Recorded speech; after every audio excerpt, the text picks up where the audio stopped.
Nderuar drejtues së seancës, nderuar koleg, censusi i bujqësisë natyrisht që është një proces etik dhe i domosdoshëm veçanërisht në këtë periudhë. Dua t'ju kujtoj që të paktën për 4 vite të rresht, bujqësia ka një kontribut negativ në prodhimin e përgjithshëm kombëtar dhe natyrisht një rol të rëndësishëm në këtë rezultat kanë 2 elementë. E para mbi të gjitha statistikat jo reale dhe e dyta, politikat e ndjekura veçanërisht nga viti 2019 e këtej. Thënë këtë, censusi i bujqësisë është jetik jo thjesht për bujqësinë, po edhe për fshatin, popullin e tij, punëtorët e tij, pronën, mos mjetet e prodhimit, prodhimin vet, bujqësor dhe blegtoral, eksportet në fund fare, produktet e përpunuara, dhe industriale që dalin eksaktësisht nga prodhimi i freskët bujqësor. Të gjitha faktorë janë aty, janë fshat.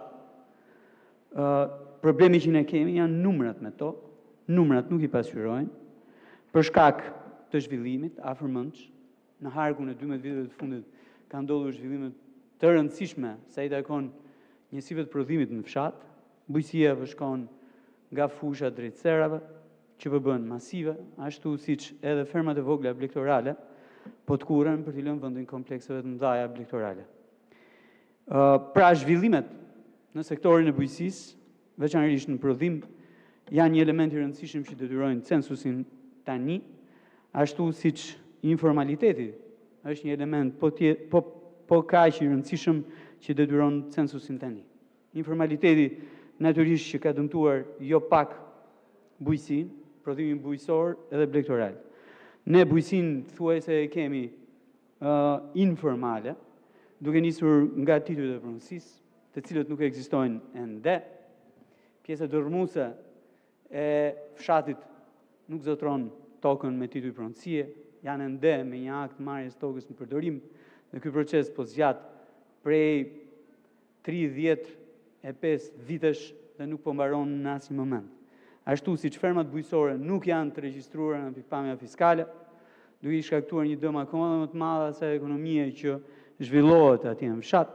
Prodhimi bujqësor është informal, i pafaturuar, e sa kohë që është i pafaturuar, është një hapësirë shumë e madhe, shumë e gjerë për abuzuar me të, siç edhe thash pak më herët, në dorë të tregtarëve, grumbulluesve, po edhe eksportuesve abuzues, ashtu siç në fund fare edhe të ardhurat e fshatit janë në kushte informalitetit thellë. Sa kohë që nuk dokumentohen me fatura, afërmendsh që të ardhurat e bujqve janë informale. Secili i ka atje i mban në shtëpinë e tij, e pamundur t'i çojë në institucione financiare e të përfitojë pikërisht prej parave të veta, nga instrumentat e rëndësishme financiare që ofron sistemi financiar i vendit.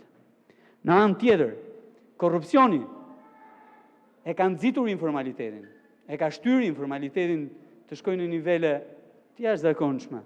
Por në krahun tjetër, korrupsioni në këtë sektor ka bërë që edhe numrat statistikor të bujqësisë sot që flasim të mos janë real, mos janë të vërteta. Çfarë t'ju them? Që edhe për vaksinimin e baktive ka korrupsion? Sepse duhen vjedhur paratë e vaksinave në proceset vijueshme, duhet që të shtohet numri i baktive? Çfarë t'ju them? Që edhe për të marrë subvencionet për bakti apo për sipërfaqe të mbjella duhet gënjesh. Sepse patjetër që politika e subvencioneve që ne kemi e nxit këtë faktor shumë të rëndësishëm. Të gënjesh për të marrë më shumë para. Të gënjesh për sipërfaqen e tokës, të gënjesh për bimët e mbjella, të gënjesh për lopët që ke, të gënjesh për delet, për dhitë që ke e kështu me radhë. Pra korrupsioni është një element që e ka nxitur edhe të pavërtetën në sektorin e bujqësisë, po edhe informalitetin në të. Dhe në fund fare, po prapë që politikat zhvilluese që janë ndjekur në 4 vitet e fundit, patjetër që e kanë nxitur këtë fenomen. Shikoni, ne kishim një politikë fiskale të mbështetur drejt për drejt tek fatura. Pati abuzime me faturat, po pati abuzime me faturat. Aman, fund fare, kishte fatura. kishte fatura. Politika që kemi sot nuk mbështetet as tek prodhimi i faturuar, po mbështetet thjesht dhe vetëm tek kokët e baktive. Sa më shumë të jenë ato, aq më shumë para shpërndahen, aq më shumë para përfitohen. Pra e nxitur nga paraja, numri i baktive që ne kemi sot nuk është real. Ta themi siç është kjo gjë.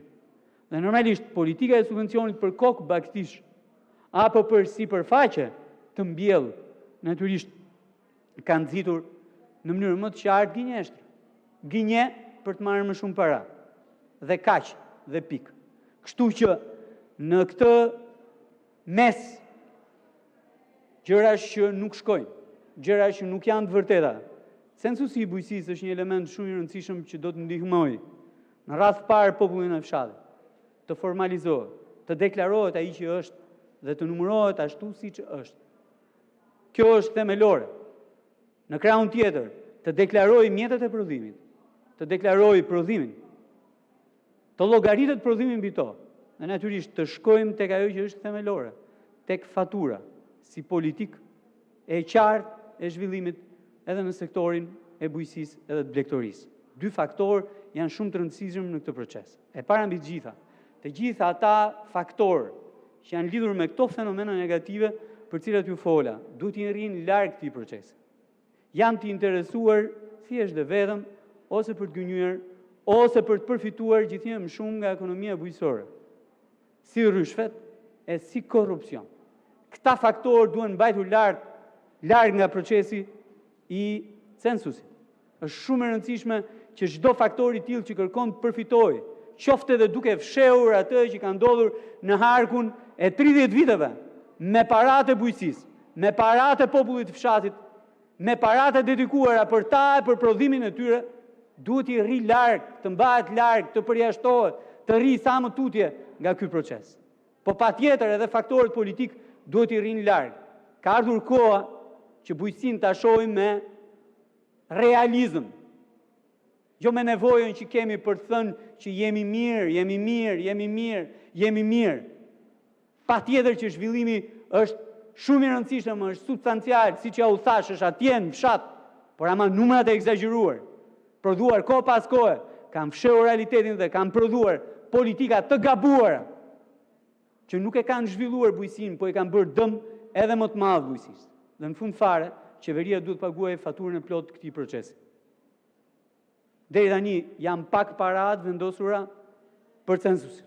Qeveria duhet si sa më parë të plotësojë faturën e plotë të censusit, si shpenzimi domosdoshëm për kryen e këtij procesi, dhe natyrisht ky proces nga shtatori të jetë efektiv në territor, duke i qëndruar larg gjithë atyre faktorëve që mund ta dëmtojnë për interesat e tyre këtë proces. Faleminderit. Faleminderit zoti Kapri.